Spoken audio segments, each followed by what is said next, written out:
On a cold February night in 2004, a young woman vanished without a trace. Her name was Maura Murray, and her disappearance remains one of the most haunting, unsolved mysteries in modern American history. Maura Murray was a 21-year-old nursing student at the University of Massachusetts Amherst. She was bright, athletic, and deeply private. To those who knew her, she seemed like someone with a promising future. But beneath the surface, Maura was struggling. In the weeks leading up to her disappearance, she faced a series of personal setbacks that would later become the focus of intense speculation. She had been placed on academic probation after using a stolen credit card to order food. She was involved in a minor car accident with her father's vehicle just days before she vanished, and she had received a troubling phone call while working her campus security job, which reportedly left her in tears.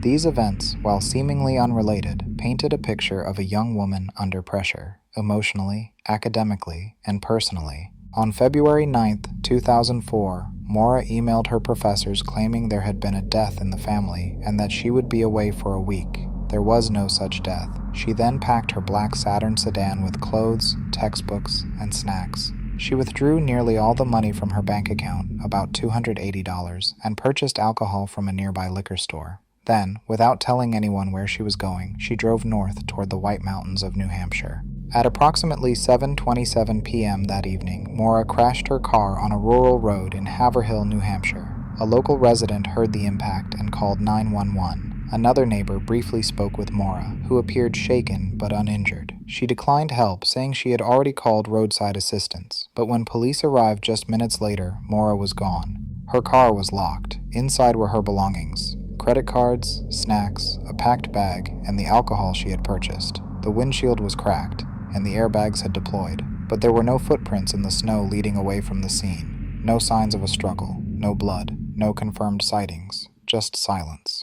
The investigation that followed was plagued by confusion and missed opportunities. The initial response was slow, and the area wasn't immediately treated as a potential crime scene. As hours turned into days and days into weeks, theories began to swirl. Some believed Maura had chosen to disappear, to escape the pressures of her life and start anew. Others were convinced she had been abducted. Her family, especially her father Fred Murray, was adamant that foul play was involved.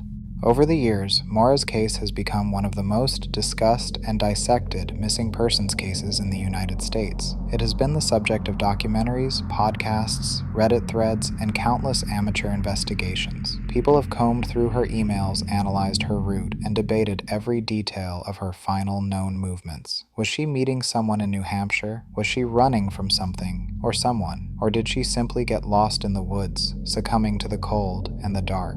Despite the attention, no definitive answers have emerged. In 2019, human remains were found near the crash site, sparking renewed hope, but they were not Maura's. In 2021, the FBI created a digital evidence page for her case, signaling a new phase in the investigation, yet still, the mystery endures. Maura Murray's disappearance is more than a cold case. It's a haunting reminder of how quickly someone can vanish, even in a world filled with cameras, cell phones, and constant connection. Her story has become a symbol of unresolved grief, of unanswered questions, and of the echoes that linger long after a voice goes silent.